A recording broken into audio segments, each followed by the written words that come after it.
If you don't know what your customer is saying about your brand, that's a huge, huge problem for you. Just film content organically, and organic content can turn into some of your paid content that you're boosting. If I was starting a company and needed to drive leads on digital, I would hire a fractional CMO. I would hire a fractional digital marketing specialist and pay them what I would typically pay an agency, which is probably anywhere between. These social platforms, they want you to be on the platform. They want to engage their users on the platform. So the algorithm is going to reward people that are natively in the app and creating content in the app as well. Hello, everyone, and welcome to today's episode of the Digital Revolution podcast. I'm your host, Eli Adams, and today we have joining us Patrick Williams. So Patrick and I have been connected for quite some time online. We've met here locally here in Utah at a lot of different events and conventions and stuff like that. And I'm telling you guys, you're in for a treat today. Patrick has been in the industry for over a decade. He's touched almost every part of the digital space. And I'm really excited to dive in and learn more about you on a personal level. So welcome to the show, Patrick. Thank you for having me. Eli has almost a better beard than I do. Almost. Almost. But so before we dive into all of the educational piece, let's get to know you a little bit. So tell us, Patrick, where are you from? Where'd you grow up? What do you want to be when you were little? And really, how'd you go from there to getting into the digital space? Yeah, that's a long journey. I was born and raised here in Utah, the Collinwood Heights area. My parents are still in our childhood home. I'm the middle child. I have two brothers. We're not very close. Went to Brighton High School, graduated there, and had no idea what I wanted to do. I was into sports, and so I thought I was going to go play college tennis. That didn't happen. And went on a Mormon mission. I'm no longer Mormon, but shout out to Mormon missions. To Southeast Asia and Cambodia, and that was a pretty eye-opening experience. And even after that experience, I still had no idea what I was going to do. I got a job in entertainment promotions from a mission buddy of mine. His sister owned an entertainment marketing company, and she used to work for Sony Records and Capitol Records. And so he invited me on a tour that she was running, tour sponsorships for Infinity Sound Systems for Rod Stewart. And so this was when I was like 21 to like 24, 25 years old. I was on the road on these big concert tours, doing like VIP events and radio shows and putting up signage and VIP signage for the sponsorships all in each city we were in. Like we were on the tour bus. I did that for a number of years with a number of different tours and big time artists like Usher and Peter Frampton, and realized I didn't want to be on the road, half the year living out of a suitcase in a tour bus. And so I just came home and started going through school, got my degree in communications. And I just got jobs at SEO companies. I worked at SEO.com back in the early days. That place was like a breeding ground for like SEO talent, and it imploded. And everybody kind of went their separate ways. This was kind of pre-Silicon Slopes. And yeah, I've bounced around a lot. And I think if you're in the digital space, you've been in the industry for a while, you probably jumped from different agencies to different agencies. I've been with, couple local agencies around town. I was with Purple for a little bit, consulting. It's kind of been a wild ride. Some days I wonder what I'm doing in this industry for as long as I have, and my creative juices are kind of like to the max. But I've been freelancing pretty much ever since COVID. I got let go. I was with MP Excel. They're a Neil Patel old agency in Lehigh for a little bit, and they fired everybody on a group Zoom call. Don't do that, by the way, if you're a CEO. That's bad. Yeah. And so I've always freelanced. I've always had like my own side hustle. Right. And so I kind of dove into that full time. I've been a content creator on TikTok and other social platforms for a number of years. And I talk about a variety of different things. Sobriety is pretty big to me. Mental health is a huge talking point for me. And then obviously I talk with some politics on there. And so I've got a few just influencer marketing deals that way. Nice.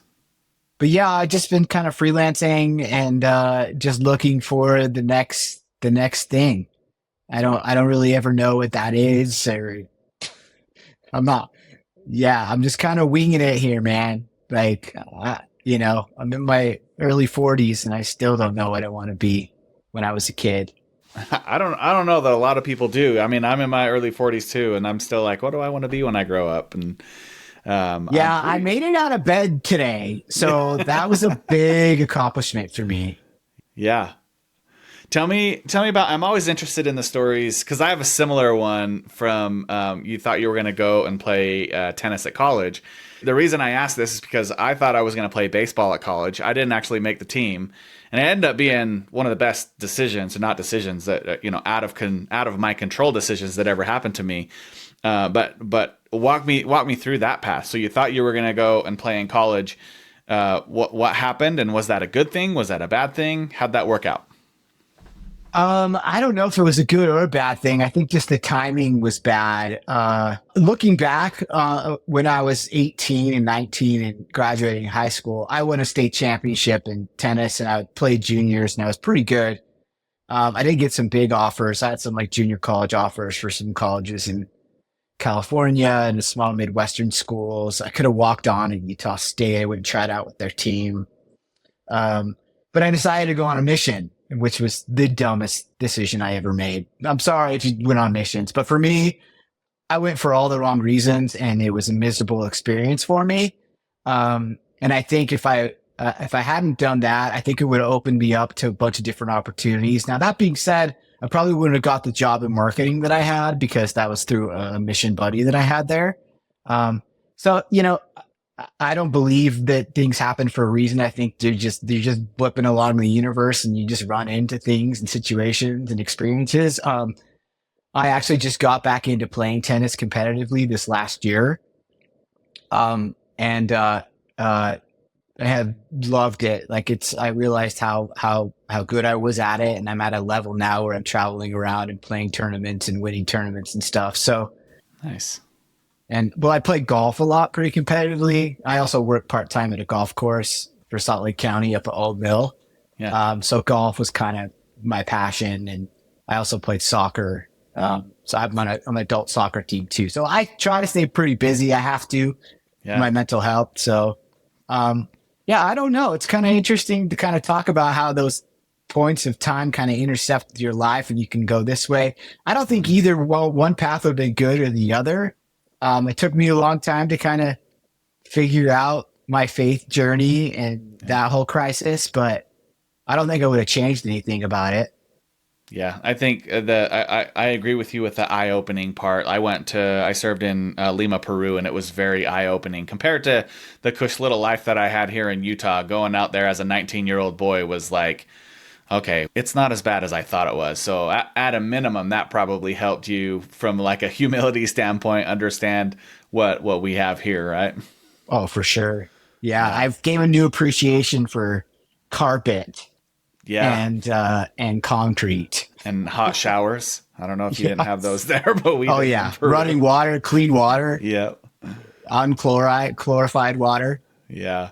Yeah. So you're home from your mission, you go get your degree in communications, and you start to get into the marketing space. You mentioned that you were at a couple of agencies. Tell me what you liked and what you disliked about working at agencies. Do you feel like your website traffic is kind of in a slump right now? Or maybe over the last couple of weeks or months, it's actually dipped quite a bit and you cannot figure out what to do next? Go to fireusmarketing.com/meeting to schedule a free meeting with me where we can look at your website, talk about your frustrations, and see if there's anything that I can do to help you out. The meeting is absolutely free. There's no strings attached. If I can help you, I'd love to. Again, go to fireusmarketing.com/meeting. We'll talk to you soon. Agencies, in my experience, they can be really great for clients that um, need help, like initially need help jumpstarting their own marketing department. There's not a lot of agencies that I think are really focused on helping clients grow. Um, my experience, I've mainly done strategy or account management for clients just because I touch so many pieces of digital that I can be a really good resource there. I'm an extrovert, and so I love client facing roles and creative type projects. So I loved talking with clients every day and being candid and truthful about where they're at. Um, and agencies typically have a budget to drive leads, and they're mostly churning and burning, at least the previous SEO agencies that I've worked with. Um, it wasn't a breeding ground for a lot of sustainability and growth, I guess you could say. And so that part was really difficult for me because I've had managers that I worked with that didn't like me being honest with them about, this is not a good SEO product for you to be in right now. I wouldn't be spending $2,000 a month on this. Um, and so that was, I guess I'm the type of employee that would be a little bit too honest. I'm also the type of employee that will go in and like start a revolution of like this is why we should quit. So that doesn't really bode well in the office experience. Which is why I think I freelanced for so long, just because I don't know, I have strong views and opinions on things, and I talk a lot of stuff online about that. And I don't know, it's difficult for some employers to kind of have employees that are that outspoken, which sucks, but it's kind of where we're at. Um, so, I mean, that part of it was cool. I would totally work at an agency again if they paid me enough, but, and gave me the flexibility to kind of still run my side hustle. But, yeah, I don't know if that answers your question. Yeah, for sure. Agencies have a bad connotation. That's one of the reasons that I started an agency, actually, is because I felt the same way. All the agencies that I've ever worked at were like you said churn and burn. It was like a conveyor belt. It's like, how many can we get in, and can we stop the bleeding on the backside, instead of actually taking care of those clients and making sure they were getting the right thing. We have multiple stories at Fire Us Marketing where we've actually gone to the client and said, hey, it's not working. This is not the best thing for you. We either need to part ways or pivot. And a lot of them respect that so much that we've been able to pivot and keep them as clients in a different, marketing channel. So that I'm hoping to change the view on agencies, because some of the bigger ones, Orange Soda was the same way, SEO.com was that way. I'm sure that hopefully some of the bigger ones in the Valley now are better than they were in the past when I worked there. But it's tough for these up and coming business owners who don't really know digital, and they don't have the education. They don't know what to look for, and they just go on to Google and see 600 positive reviews, even though there's 10,000 unhappy clients. I know this is not part of your question, but if I was starting my own e-commerce company, or if I was starting a company and needed to drive leads on digital, I would hire a fractional CMO. I would hire a fractional digital marketing specialist and pay them what I would typically pay an agency, which is probably anywhere between 5 to 10 grand a month, right? And I would just hire them for maybe 90 days and have them set up everything for me. Just come in, set up, get up system processes, tech stacks, all your digital channels, and write a digital strategy for them, which you could easily do in a couple days. Honestly, I could. But that's the advice that I would give a new business owner or an e-commerce company that's like doesn't know where to even begin. A guy like me is a fractional digital marketing specialist. I mean, there's tons of them out there. People that have worked for agencies that know the inner workings of campaign management and building out funnels and all that jazz. I think it would save you money in the long run, and it would set you up for success also early on, so you can focus on what you want to focus on, which is driving revenue and building your business and putting that money back into the business. Yeah, absolutely. What are you working on right now that excites you? Are you like big into AI stuff, or you have some other focus that's got you going? But right before we messaged me, I was just downloaded DeepSeek, Oh, really? AI. Okay. Yeah. Yeah. And I asked it to write me a digital marketing plan, like a digital marketing strategy. And I kid you not, it's probably more complex and deep than anything I've ever written. And I've been in the industry for 10 plus years. Um, I mean, it's a complete marketing strategy from email to social media to content. We know content's king, to using chat bots and live chat. Um, so I think AI harnessed correctly can make you a better marketer, make you a better digital marketer. I still feel like there's a lot of, especially with content and writing copy, you can still feel like a lot of the bodiness of it and throwing your own. I don't think you can, I mean, you can't take away my voice. Like my content's pretty clear on like, oh, I think Patrick wrote that because it's probably snarky or inappropriate and has swear words in it. Um, so, um, but that's, I've only played around with that for a couple hours today, but I've chat GPT's helped me tremendously. Um, Working with some e-commerce companies on just helping get ideas started in my head and like to see it written out in a way. And you can kind of build upon that and put your own spin on it. I think is incredibly valuable for a digital marketer. If you're not taking advantage of the efficiencies that it brings you, then I think you're going to be left behind for sure.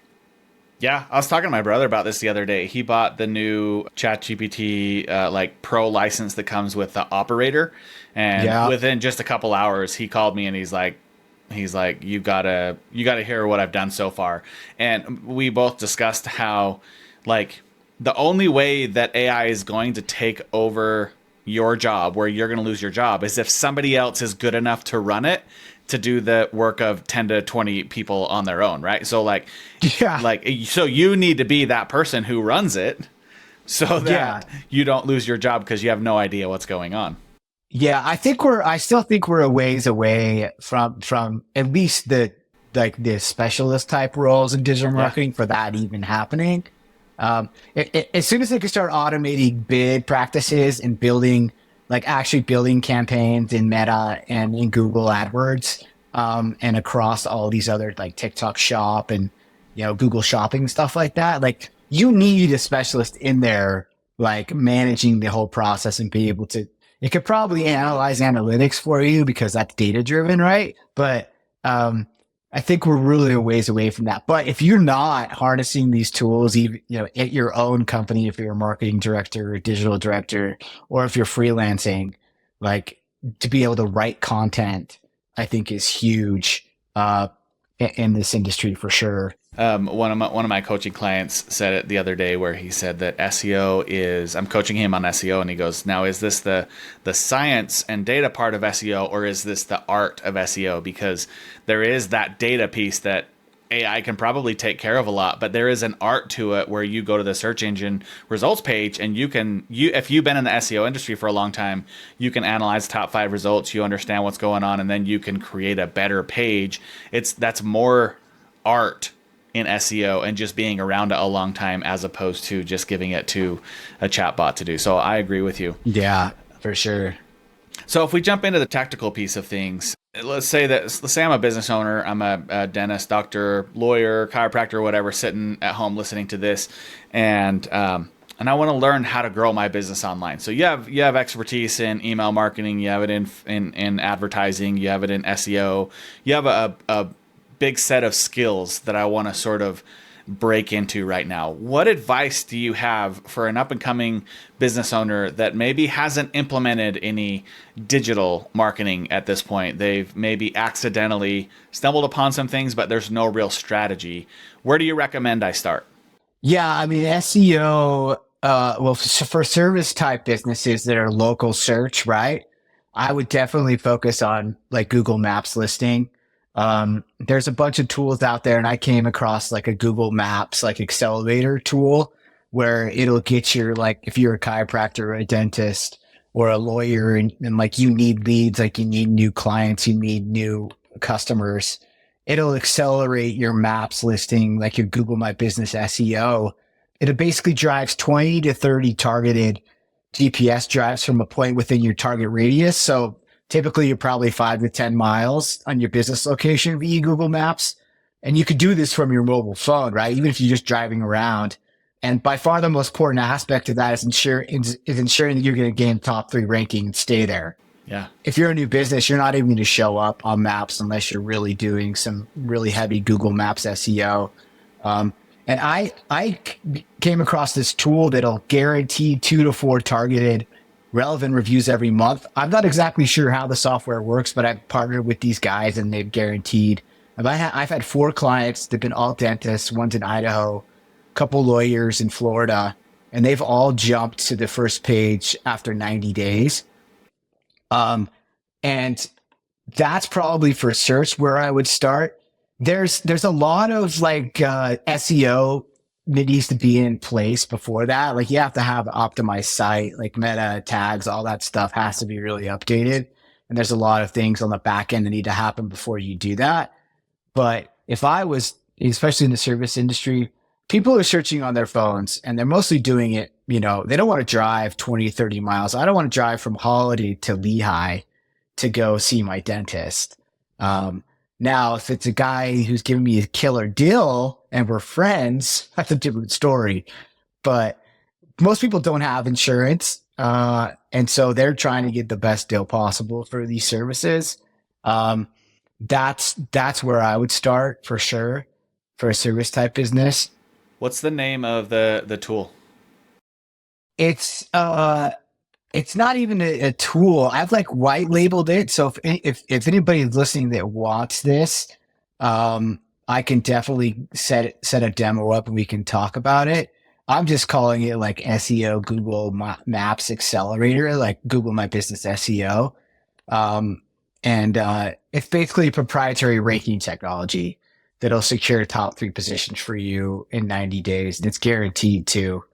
It's like a mobile technology. It's really, really, really powerful for Google local search. Nice. Yeah. Okay, so that takes care of like the brick and mortar local. Let's start there. Obviously, you need to optimize your website like you were talking about. What if I'm a national e-commerce company? What would you recommend? National e-commerce company. At the end of the day, it's all about driving sales, right? So you need to have a shop that's going to be optimized correctly. Again, Google search, right? People are going to be looking for whatever they want. And you're competing with the big box stores, right? For search results, Target, Amazon, Walmart. They're going to dominate Costco. They're going to dominate that online. So where are you underneath in that pecking order? And how are you going to get to pop up in those search results? So a really, really robust SEO strategy needs to be in place. Bidding strategy needs to be in place. For e-commerce businesses, social content, creative content, organic content is going to be huge. I don't think, especially e-commerce businesses, especially product businesses, do not focus enough on organic content. I think it's a huge missing piece in people's strategy for social media. Mm-hmm. You can get millions and millions of views across all these platforms. I know TikTok's in a very weird place right now, but again, Reels, all these other social channels.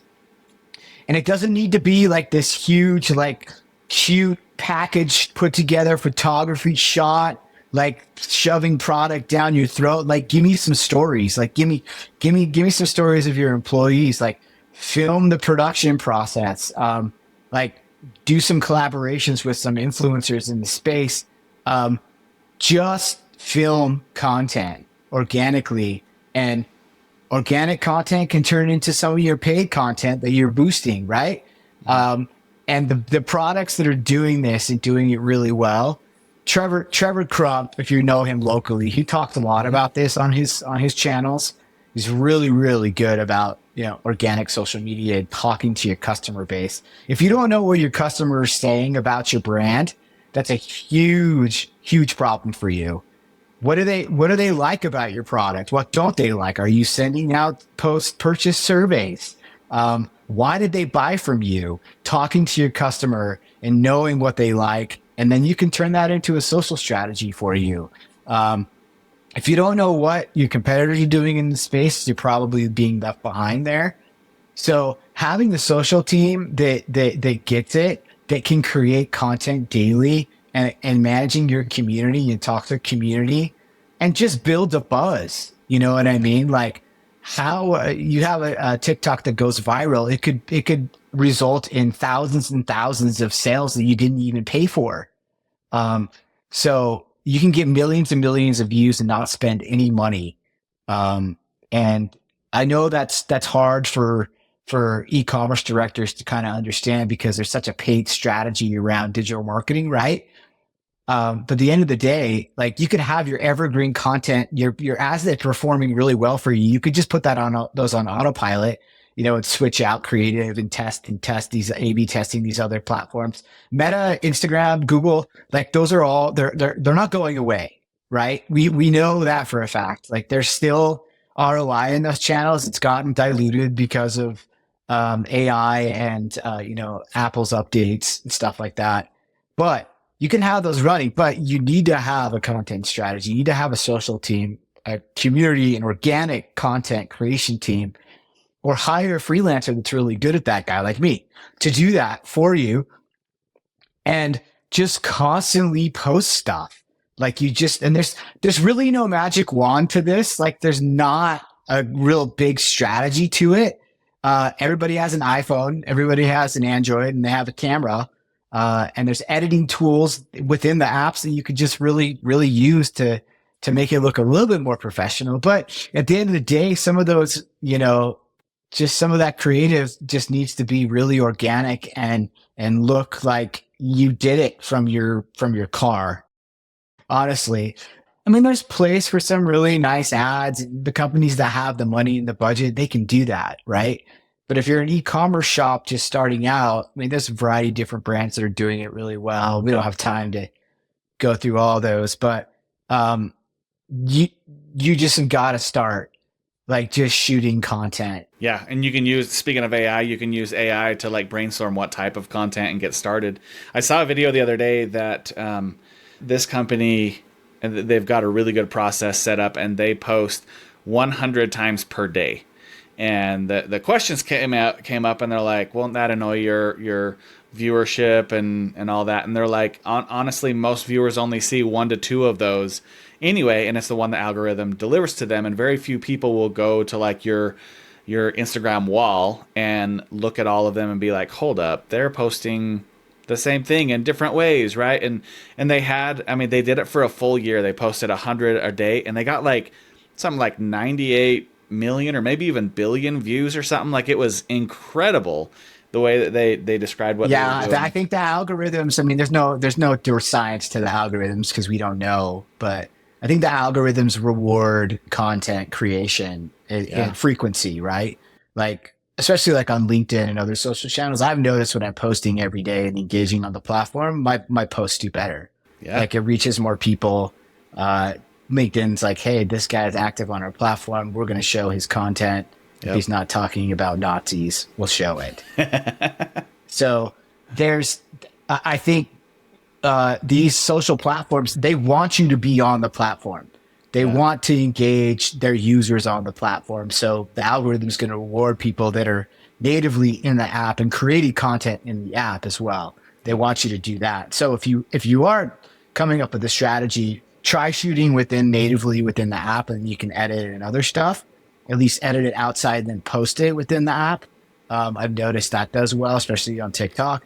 But YouTube Shorts and YouTube, like that's a sort of it's not as saturated as it used to be, especially with TikTok, and Reels is trying to do the whole thing. But people that are looking for another creative outlet, if TikTok goes away and it's bought by Meta or whatever it's going to happen with it, you need to have a strategy for YouTube if you don't have one already right now. And it could be the same as you were posting on TikTok and build that channel there. So yeah, I totally agree with posting as much as you can. If you have the bandwidth to do it, like it takes a lot, and you're gonna have someone's full time doing that. Yeah, absolutely. Yeah, this was the one that did this. They had a bunch of people at colleges out on the streets interviewing people, and then they took little snippets, and it was really easy for them to cut that up and get that many. So obviously, if you're a dentist, you don't have time to do 100 per day, but if you there's a bunch of dentists and plastic surgeons that like just do dances in their office with their staff. Yeah. And like they've got millions and millions of views, and it's a freaking dentist. Like, and it's driving traffic to his website. People are going and checking him out. Be like, dude, I want to go get my teeth cleaned at that office that does TikTok dances. It doesn't need to be professional like that. Yeah. I've seen a lot of chiropractors that I follow. They put the microphone on the back. When they crack the back, you can hear it. And like it, they have millions of followers, and people who have, I've seen what they have, with their growth. They have people from other states that are willing to travel to them because their back is hurt for so long, and this chiropractor has a way to fix it, and lots of really cool stories in that regard. So I like the idea of being really well-rounded, doing your social media, your SEO, your PPC, email marketing, all of that. If I'm a business owner that maybe doesn't have the bandwidth to do all of it, do you have a recommendation on like maybe prioritize the digital channels? Like, okay, so first do SEO, then do Facebook ads. That like how would you prioritize if they only have a certain amount of bandwidth and they're doing the marketing? Where do they start? Yeah, I would definitely start with your social channels. Get those all set up, and again, just start posting content. And then you can take some of that organic content that does really well for you organically. Cause that's free, right? You can just post content all day. Obviously you're going to have a website that's optimized enough, especially if you're an e-commerce or product place business. So, spending a little money on a really good web designer, you don't have to break the bank with that, right? You can find a good one for $5,000. But I have not seen, a really good website that's not either Wix or Squarespace for less than 10 grand. So you're going to have to spend some money there, or, a Shopify site that's optimized. It comes with the SEO tools already built in for you. You're going to have to spend some money. Like you just can't come into, having a product that is saturated in the industry, especially because it's so competitive, like shirts or clothes or stuff like that. So yeah, you're just going to have to start small, build your email list. And start building audiences that way, and sending out, post-purchase surveys and understanding what your audience really likes and doesn't like about your product. There's a variety of different tools you could use for that. Like Trevor Crump's Besties, great. I've had some clients use that and it's awesome. There's Klaviyo. There's a bunch of email, platforms that are really optimized. Again, these are all tech stacks that are going to cost some money. After you're really kind of established and you have money to like really optimize your systems, but focusing on like the free stuff that you can control. You can go learn how to do basic SEO on YouTube. It's not too difficult to figure out how your titles are set up, and you have a blog that you're writing content and focusing on keywords and stuff like that. Like you can write one blog post a week. To help you with that, or AI could help you with that. ChatGPT can help you with that. So use those tools, use those AI tools. And like I wrote a digital marketing strategy in 5 minutes. It's probably not as, deep analytical as you would want, but that's a good like starting point to kind of know where you want to prioritize your at least if you have any budget, you could do that. And then once you start driving sales and leads, you can start building out campaigns and funnels and, start building more products and more product SKUs. And just kind of grows from there. Yeah. I like the idea of what you talked about, sort of, cross-pollinating across the channel. So if you do a social post and it does really well, turn it into a blog post. If you do a blog post that does really well, and repurpose content. People, like you said, people aren't going to your page and go, oh my God, they posted this again? What? Yeah. I'm going to unfollow them because they're not original. Like nothing's original on the internet. All right. Like people are stealing ideas and content all day long. It's just who can do it more better than the next, who can put their little spin on it or whatever. I'm not advocating for plagiarism or full on stealing people's content. But like, you don't need to reinvent the wheel here. Like, go look what your competitors are doing in this space and figure out a way to do it better than them. And you know, there's millions of different tutorials out there on YouTube to help you become a better marketer. And again, AI is going to really help accelerate your learning for that stuff and be able to practically put those strategies into use in written form. So yeah, it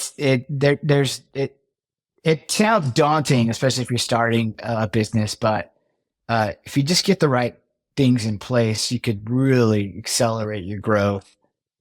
Yeah, absolutely. Patrick, where do you see the future going in the digital space? Okay, listen up real quick. I promise I'm going to get you right back to the episode. But are you frustrated that your product or service isn't getting the right amount of visibility it deserves online?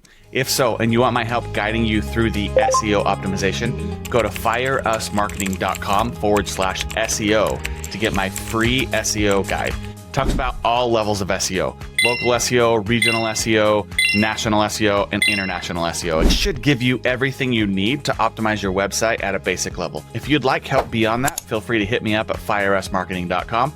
I'd be happy to jump on a call and talk through your needs. Now let's get back to this episode. Oh God. I mean, we've talked so much about AI. I think it's just sort of, we're untapped potential right now in terms of being able to analyze data and kind of put steroids on your campaigns. I think there's so much competition out there within the e-commerce space that I think content is going to be huge for brands that really get it, that are funny, that are creative. I always talk about Liquid Death because their content is just so crazy and out there and offensive, and it's just water. It's just water in a can. Like, and they've brilliant marketing strategies there. I mean, they're just basically doing anything and everything and throwing it and seeing what sticks. And that's a really good strategy to have, honestly, because like you said, content's going to be king. I know I talk about that all the time. You could have all the strategies and all the widgets and all the budget you want. At the end of the day, people aren't always going to see your paid ads, you know, especially if they're a community and if they're loyal to your brand, and they're following you. Hopefully your content will pop up in their For You page and you got 4 seconds to grab their attention. So sometimes less than that if you're just flipping through feeds, right? So you've got to be really creative with your social channels and with your content creation, and be really consistent with it every single day, multiple times a day. I think brands that do that and they get that and they're funny and engaging and creative and different, and they're not shoving product type information in your face all day long, they're the ones that are going to really drive the needle and turn into more sales and more customers and repeat customers. So yeah, absolutely, man. Well, Patrick, I really appreciate you taking the time to jump on and talk with us today. We're done? Man, I could talk about this all day, bro. What else you want to talk about? I'll end with this. Something that I'm very passionate about, especially if you're a CEO or if you're an executive and you're running a company, is really, really caring about your employees' mental health. Like what do you have in place? Not just a widget or an app, a Calm app or a room that you can go meditate. Like really, really caring about your employees' mental health. Are you having discussions with them? Can they take mental health days? Are you giving accommodations to parents, to single parents that need to pick up their children, that can't, be online 8 hours to 10 hours a day? Like, are you listening to what they really need? And I think if we're talking about the future and how important that's going to be, like, you really need to start focusing on those things, because they're coming to work and they're stressed and they can't maximize their bandwidth and they're not happy with what, they don't feel comfortable talking about these things. I think it's going to be a huge detriment to not only the success of your business, but you're going to churn and burn employees, and that costs a lot of money. And at the end of the day, you want to save revenue. So, really that's huge. That's a big passion project of mine. I talk about that all the time. And feeling comfortable be able to tell people within your organization what's going on with you. Like, how are you feeling? Like, this is really stressful for me, and not for fear of repercussions that I might get fired because I feel overwhelmed with this project. That you can really express those concerns and not feel like, oh, I'm lagging behind. Maybe I'm not working hard enough. Like this whole constant go, go, go. Like that's really difficult. And, I really hope that employers and management and CEOs listening to this will have a little bit more empathy around that, and, talk about that, and have initiatives and, teams, or I don't know, a community, or a board within your organization that just focuses on, how can we really help our employees with their mental health? What tools can we have in place to really help them understand this? I couldn't agree more. I think we need to normalize it. I think, especially online, especially guys our age, need to be okay with talking about it, even if it's not publicly online. Like, you need to have somebody to talk to. There's so much going on in everyone's life. We have this book my wife and I wrote called Lucy Tames Her Tiger, and it's a story about my oldest daughter who struggled really, really bad with anxiety, like really, really bad. And the book has this tiger it's a little kitten when the anxiety is controlled, and when she gets into scenarios throughout the day that where anxiety spikes, the tiger gets really big and starts controlling everything about her, and what she's doing and her actions and stuff. And the book teaches how if you're going through it, how you like exercises you can work through it, if you're a friend of somebody going through it, and if you're a parent of somebody going through it, what you can do. And since we've written this book, we've experienced other things in our kids' lives. My third daughter, she's 10 years old. She has OCD. Like what about Bob OCD? Like she's literally at an OCD clinic right now with my wife in Orem, and we take her for 3 hours a day to go there and go through this like group therapy to work through exercises to deal with it. And I can't even imagine having a full-time job. Obviously I work full time with my agency and everything, but having a full-time job with a boss who didn't understand that when my wife is taking her to the OCD clinic, I need to go and pick up my other kids from school and make sure they're taken care of. And maybe I can jump back on online later. But you're totally right. Some of these companies are so like strict, and unfortunately some of the rules and laws that we have in HR are like, oh, maybe you shouldn't talk about this or shouldn't talk about that. But there's too many families who are going through stuff that you just don't realize. And if we don't normalize the talk publicly, it's only going to get worse. Yeah, and especially for single parents. I mean, I've been a single dad since my son was 1. He's 16 now, and he struggled with debilitating anxiety and depression. This last year has probably been the hardest that he's ever been through. Yeah. Just transitioning and being a teenager in high school, and Snapchat, and just the pressure to be a teenager is so crazy than when we were kids. Like, there's so much stuff coming at them. And if I didn't have my own experience with depression and anxiety and suicidal ideation and sobriety, I couldn't understand the type of things that he's going through. Now, he's had a therapist ever since he was 8 years old. But we're constantly having discussions about how he's feeling. If he needs to take a day off from school, like today, he didn't go to school because he had a really, really hard week. And I didn't ask why. I'd be like, okay, why are you feeling this way? Like, when you're depressed and you're sad, it's really hard to explain why you feel the way you feel. So that's why we talk about, like, it's okay to not feel okay all the time. And it's okay to not know why you don't feel okay. And to try to explain that to a boss or a coworker where they don't understand depression or mental health is maddening. And it's like, I just need a day. Okay, man. Like, I just need a day. I'm not going to the doctor. I'm not sick. I have this disease, and it's called depression, and it makes me not good at my job sometimes. Mm-hmm. And you want me to be good at my job. So for me to be good at my job and perform for you, I need this day. And I've had those discussions with bosses before, and they haven't understood. And that's a huge red flag for me. That's the first question I ask going into interviews is, what are your views on mental health and how are you supporting your employees in mental health? And if they don't have they don't have an answer about that. Most of them don't even get that question, and they're like, "Holy cow, this is the first time anybody's ever asked me about mental health in an interview." Yeah. And it's like, come on, guys, what are we doing here? So that might be, a really difficult conversation to have with your employer, but these conversations and these things that we're talking about now, I think, is a really good first step to use your voice and to talk about these things. Because I struggle every single day, dude. I was not kidding when I said I barely made it out of bed today.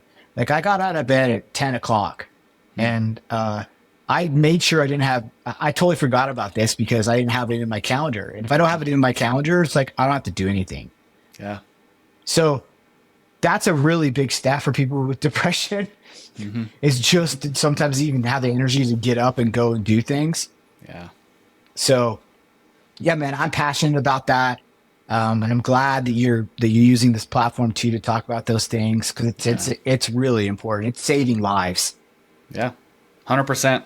Hopefully it is helping people. Hopefully people get to this part of the podcast and listen to it. We've had other podcasts where we've really dove into depression, anxiety, other mental health things and stuff. And so hopefully people don't just take this with a grain of salt as part of just another discussion and really take it to heart. It's really, really hard for introverts to hear this and understand that they need to express somehow. Right? Well, it's why I'm so open about it, dude, because I want to speak for those people that can't go to their boss and tell them that they're sad or they're depressed. Yeah. I get numerous DMs almost daily from people that slide my DMs on social platforms and thank me for talking about these things because they can't, or they don't have the courage, or they don't feel comfortable. They're scared of the repercussions that might happen with their friends, their family, or their coworkers, or their boss might fire them. Those are real challenges around talking about this stuff. I've probably lost opportunities for jobs or clients because I am so open about this. And you know what? That's fine with me, because I'm not going to sacrifice my mental health and my morals and my standards around this to conform into some job that fits in this tight little box. Like, that's not me. Yeah. Like, if you hire me for your company, you're going to get this. Yeah. It's this big guy with a lot of views. And, but I'm passionate about these things because people are dying.